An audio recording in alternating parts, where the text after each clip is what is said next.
Hello and welcome to Instagram for Absolute Beginners. My name is Joe. And my name is Richard. We are both members of staff at Colonnade House Studios and Gallery in Worthing. This is part of our professional development week and we are going completely digital this time.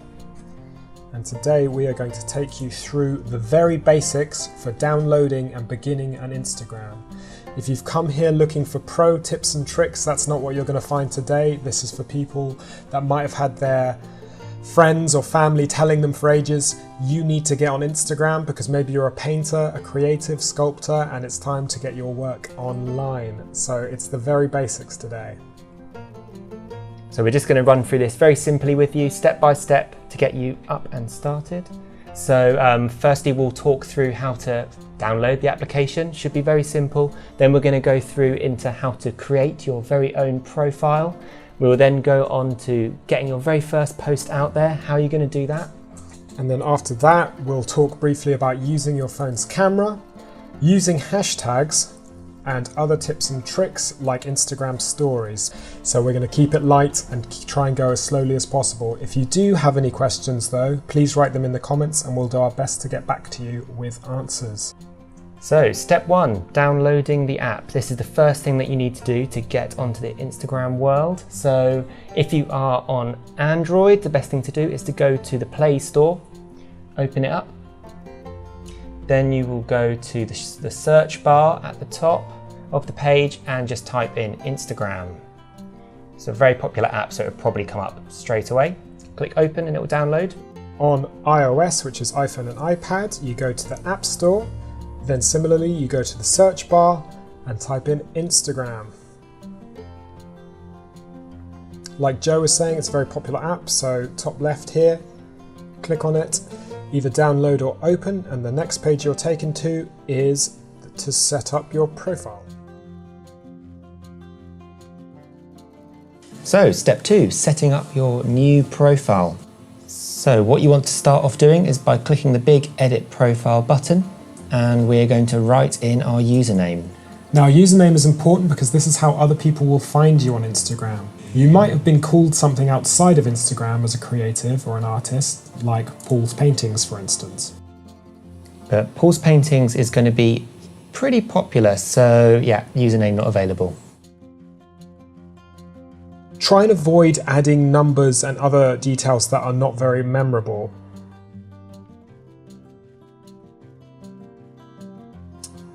So what we've done is we've created a fictitious character called George, who is someone who runs lino cutting lessons, is a lino cutting artist, and is just in love with all things lino cutting. So we've given him a name, a memorable name, entered his website, and now we're going to write a small bio for him. So the bio is a little bit of information that just pops up on your profile. It's nice to have a little snippet in there about what you're up to, what you're doing. You'll see it likes to be short and sweet. So George wants to base himself in Worthing. So it's location based. He's telling you what he's into, lino, but he's not being too specific with what it is that he does, and he's keeping it nice and light.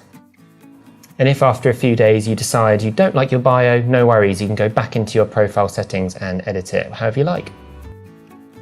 Next, picking a profile picture. How will you be seen in that little circle? So this is the first thing that people will see when they're finding your Instagram account. So it's nice to choose a picture that you feel comfortable with. It could either be a nice selfie or a nice picture of your art. In this instance, we are going to choose a selfie. There's two options when you've picked your picture, to either pick an Instagram filter, which can feel a little heavy-handed, or you can click edit at the bottom right and do slight adjustments like brightness and contrast. Something to avoid is uploading photographs that are the wrong size or resolution. Here we show ourselves trying to zoom into a picture that just isn't right. So if we click our selfie, click next at the top right, we have chosen our profile picture. Your profile is now complete. How easy was that? So step 4, following other accounts. This is something that you might want to do as the first thing after you've made your account. So we're already following 3, some local arts organisations and need to know people. But as you can see, when you go to the following page, scroll down a little bit and you can see there's plenty of interesting people to follow that will automatically appear. Now along the bottom, you'll see a house, a magnifying glass, a plus, a heart, and now your face or artwork. If you click on the magnifying glass, this is search in Instagram. It takes you to this page, and then if you click in the search bar at the top, you'll be able to look for artists that you already know on Instagram, friends, family. So Rosemary Jones is a local printmaker, so we're going to see if we can find her account. Oh, we found her. So it's easy to follow people, just click that blue button and you will follow them. Underneath there'll be some suggested people to follow too, so these are people that are similar to Rosemary Jones, some local people, local artists, local organisations, great way to find some new contacts. Now if you wanted to connect with the wider lino cutting or printmaking community, you can search a hashtag. So put the hashtag sign and then write a word. So for instance, we've written lino cutting. There's 54.9 thousand posts, some lovely bits of inspiration, but if you were to click on any, it's a great way to find out what's happening in that international community of printmakers. You can follow individual hashtags and they will come up on your feed, which is the house button, alongside the individual people that you follow. So step 5 is your first post. So the little plus button in the middle at the bottom of your screen is where what you would press to add a new post. It takes you to your live camera. We've already got something set up for our first photograph, but you can also click on your gallery for photos on your phone or click the video button to record live video. So we've taken a nice photo of these scissors and we're looking through different filters. This will really make the photo pop and bring out the colours on those handles.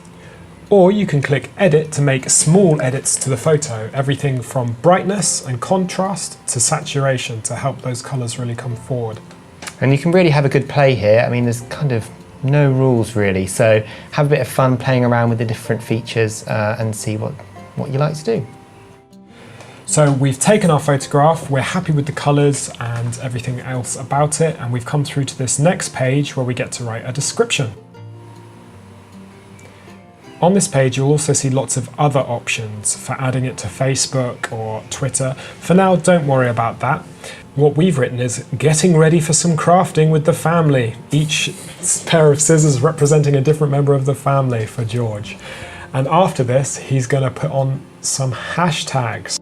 For those of you who don't know what a hashtag is, you might have heard it circling around in your periphery, but a hashtag is a simple way of finding a post. So we're going to add different types of hashtags to our very first Instagram post to kind of show you the best way to use them. Now you might see when you're following other people that they're adding hundreds of hashtags. That's unnecessary.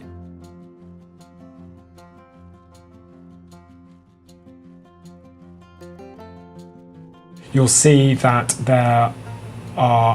there's a number next to the amount of public posts. This is to do with how popular that hashtag is. But today, George and his love of lino is going to keep it about crafting. Again, following other artists that you like and looking at their hashtag is a good way to find out what hashtags people in your community are using. DIY art, for instance, we discovered through following other artists. If you're an artist or creative that works within a specific medium, there will be community hashtags that you can narrow in on.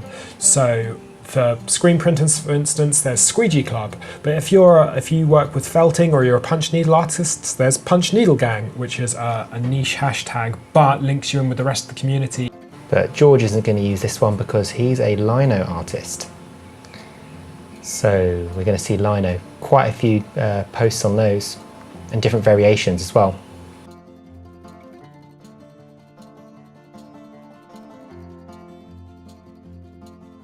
So he's going for a mid-sized one with lino cutting at 54,000. And he's now going to find a niche location-based one. So this is one of the newer hashtags, which is just kind of taking its place in Worthing. It's called hashtag Time for Worthing, so we're going to put that one down. They're a good account to also follow because they are championing local businesses, creatives, and everything about Worthing. So if you do live in Worthing, they're a great account to follow. But if you are looking at this from a different town, look at what's going on and how you can link in to local community projects as well as linking into that wider online community.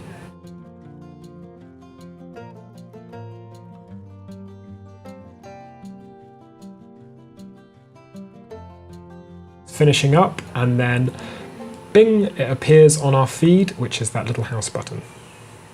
There you go, you've got your very first post. How exciting is that? You can comment on it by using the speech bubble, you can like it if you'd like, and you can also share it with your contacts by clicking the little paper aeroplane. All right, number 7, Instagram stories.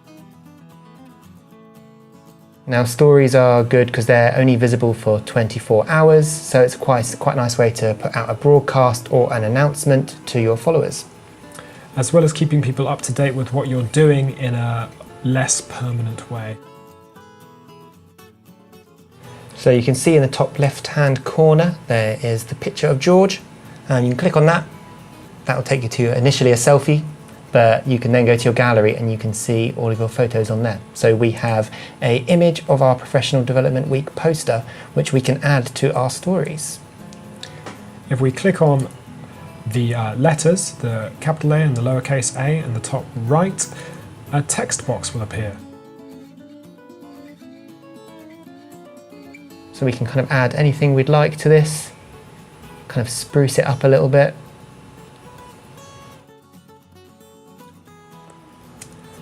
You can change the font style, and you can give it a border or some extra fun features. There's lots to look at on stories, so don't get too worried if you can't follow this at this moment, but yeah, something to keep in mind.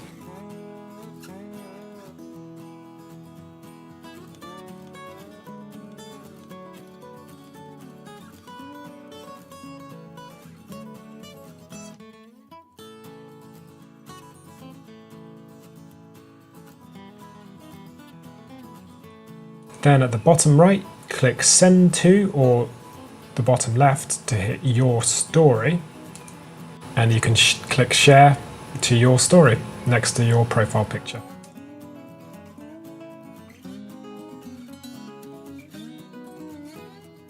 Yeah, so hopefully this video has given you the inspiration, to get started with your Instagram life.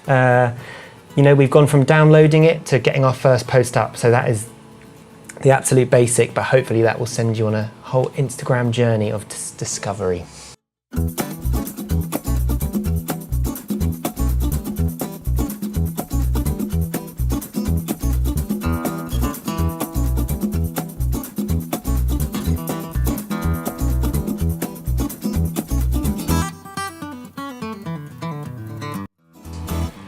Make sure to follow Colonnade House across our social media, which is Colonnade and then HSE across Twitter, Instagram and Facebook. Like I said before, if you have any questions, please feel free to either get to us through our website or comment on the video below, and we'll do our best to get back to you or point you in the best direction for how to find your answers. The show notes to find out where else you can learn more about Instagram as you progress to becoming an intermediate and then a professional Instagram user, or at least someone who's more confident than you were at the beginning of this video. Please follow us on Instagram. We'd love to see your progress. Let us know how you get on, and please do stay in touch by following us. Thank you. Bye.